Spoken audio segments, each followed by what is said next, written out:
प्रश्नावली 1, अध्याय 14 का प्रश्नावली 1। बताइए कि निम्नलिखित गणितीय कथन सही है या गलत। उत्तर का कारण भी लिखिए। सबसे पहले हमें सही है या गलत ये बताना है, सत्य है या असत्य किया गया कथन है ना।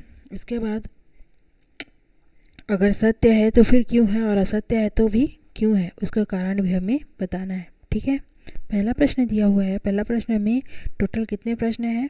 9 है ना, 9 टोटल है प्रश्न में, पहला में ही। ठीक है, तो पहला का पहला बोल रहा है चतुर्भुज के अंतः कोणों का योग 350 अंश होता है। सत्य है या असत्य? हम जानते हैं कि चतुर्भुज के अंतः कोणों का योग हमने पहले ही पढ़ा है, कोई भी चतुर्भुज हो उसके अंतः कोणों का योग 360 अंश होता है। तो ये जो दिया गया स्टेटमेंट है वो क्या है?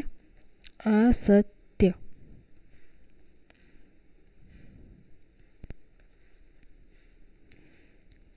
चतुर्भुज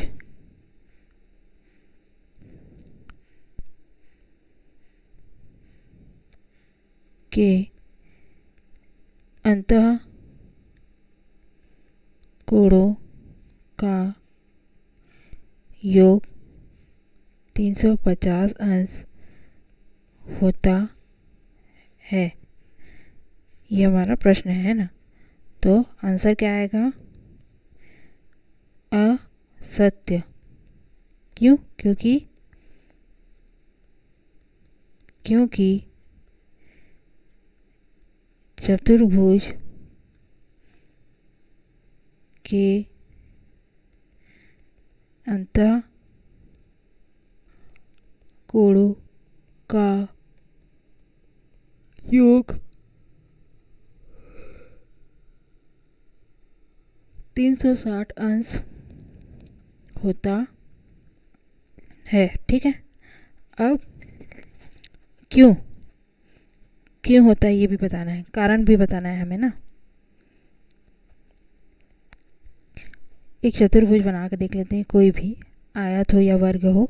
ठीक है, अब हमें पता है चतुर्भुज के जब विकर्ण खींचा जाता है, चतुर्भुज में जब एक विकर्ण खींचा जाता है तो वो विकर्ण उस चतुर्भुज को 2 त्रिभुजों में विभाजित कर देता है। ये हो गया त्रिभुज 1, ये हो गया त्रिभुज 2। ठीक, अब हमें त्रिभुज की प्रॉपर्टी से पता है कि त्रिभुज के अंतः कोणों का योग 180 अंश होता है। जब 2 त्रिभुज हो गए तो 180 अंश और 180 अंश दोनों मिलकर कितना बना गया? 360 अंश है ना। इसलिए कारण में क्या लिखाएगा कि जब किसी चतुर्भुज में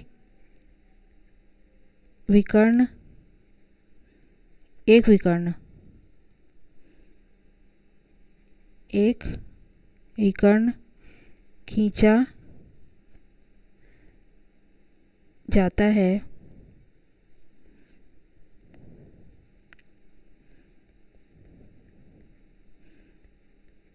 तब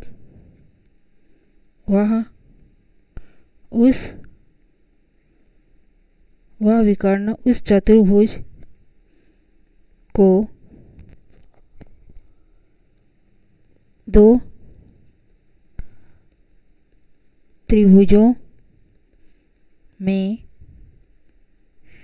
विभाजित करता है। किसमें?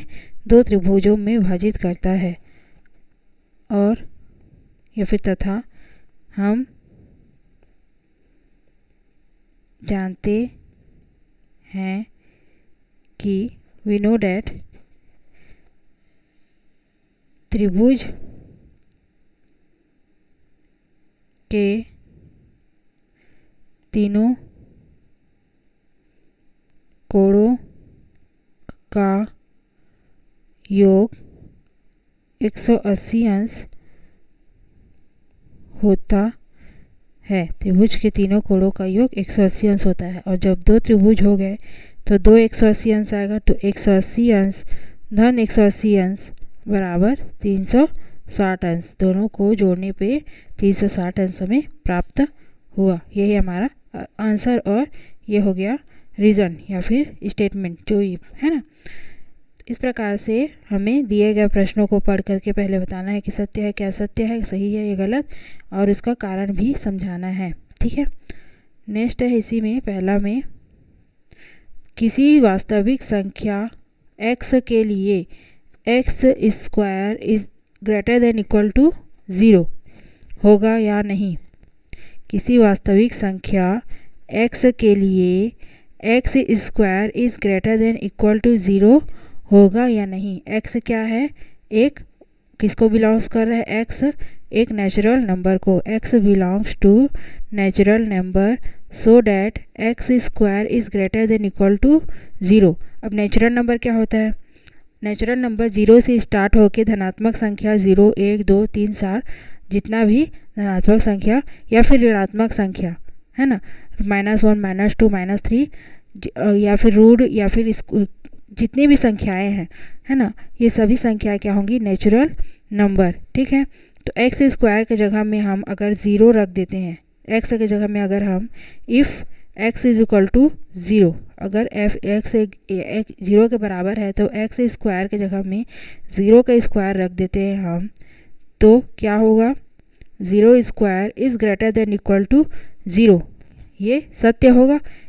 भले ही बड़ा नहीं है लेकिन 0 के बराबर तो आएगा, स्क्वायर 0 के स्क्वायर करेंगे तो क्या आएगा, 0 आएगा जो कि 0 के बराबर आएगा। यहीं पे अगर हम x की जगह में 1 रखते हैं, x की जगह में 1, तो 1 is square is greater than equal to 0, 1 का स्क्वायर करेंगे तो आएगा क्या, 1 जो कि 0 से बड़ा है, क्योंकि दोनों कंडीशन अप्लाई कर रहा है, इस वजह से हम बोल सकते हैं कि हाँ 0 से बड़ा है, तो ये जो स्टेटमेंट है वो सत्य है ना, सही है। और माइनस रख के देखते हैं, माइनस वाला वैल्यू रख के देखते हैं, तो -1 का स्क्वायर करेंगे हम तो आखिरकार आएगा कितना, 1 ही आएगा, क्योंकि माइनस चिन्ह का गुणा करने 2 बार गुणा करने पे वो प्लस हो जाता है ना, तो -1 का स्क्वायर करने पे 1 आया, इज़ ग्रेटर देन 0। तो किसी भी कंडीशन में जब वो संख्या वास्तविक हो, रियल हो, x बिलोंग्स टू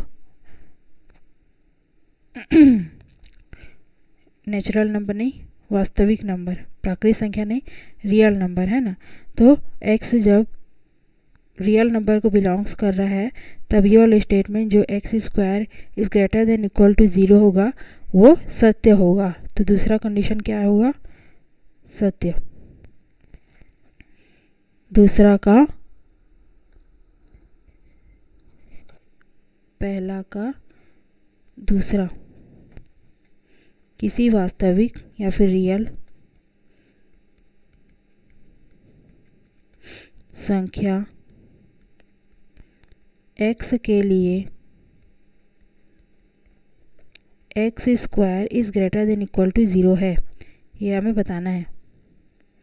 ठीक है, तो उत्तर क्या आएगा, आंसर सत्य। और इसका कारण लिखना है, क्योंकि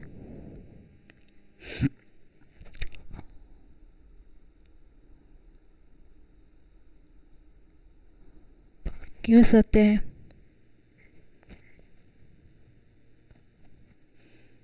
क्योंकि सभी किसी या फिर किसी भी वास्तविक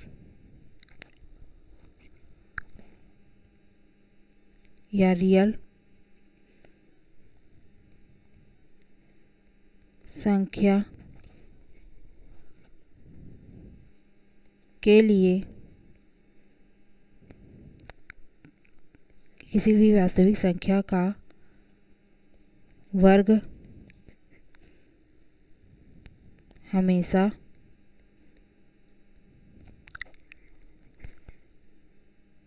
धनात्मक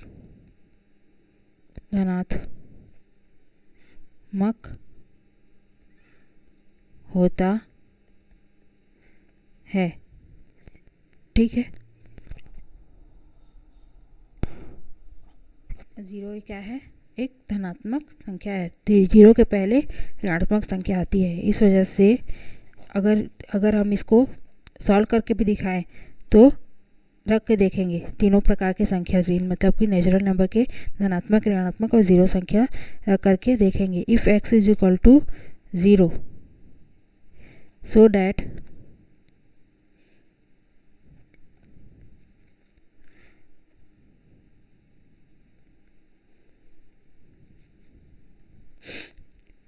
जब x इज इक्वल टू 0 हो तो एक्स स्क्वायर, एक्स की जगह में क्या रखेंगे 0, है ना।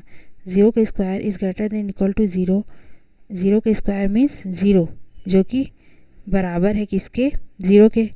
अब सेकेंड कंडीशन में if x is equal to -1 हो तो -1 का square is greater than equal to 0, -1 का square means 1 is greater than 0, इस वजह से भी, है ना।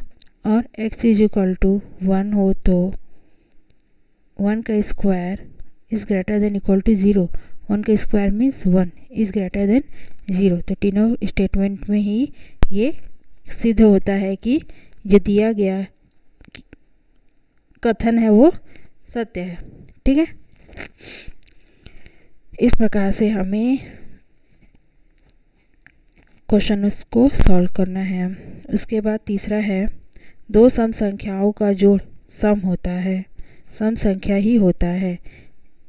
जैसे कि 2 एक सम संख्या है और 4 एक सम संख्या है, दोनों का जोड़ करेंगे तो 6 आएगा। 6 एक सम संख्या है, 8 एक सम संख्या है, दोनों का जोड़ करेंगे तो 14 आएगा जो कि सम है, ये भी सम है। तो हम कह सकते हैं कि हाँ यह सत्य है, दिया गया जो कथन है वो सत्य है कि दो सम संख्याओं का जोड़ सम संख्या होता है। इसके लिए स्टेटमेंट हम नेक्स्ट वीडियो में बनाएंगे। ठीक है, इस कथन को सिद्ध हम नेक्स्ट वीडियो में कारण इसका बताएंगे।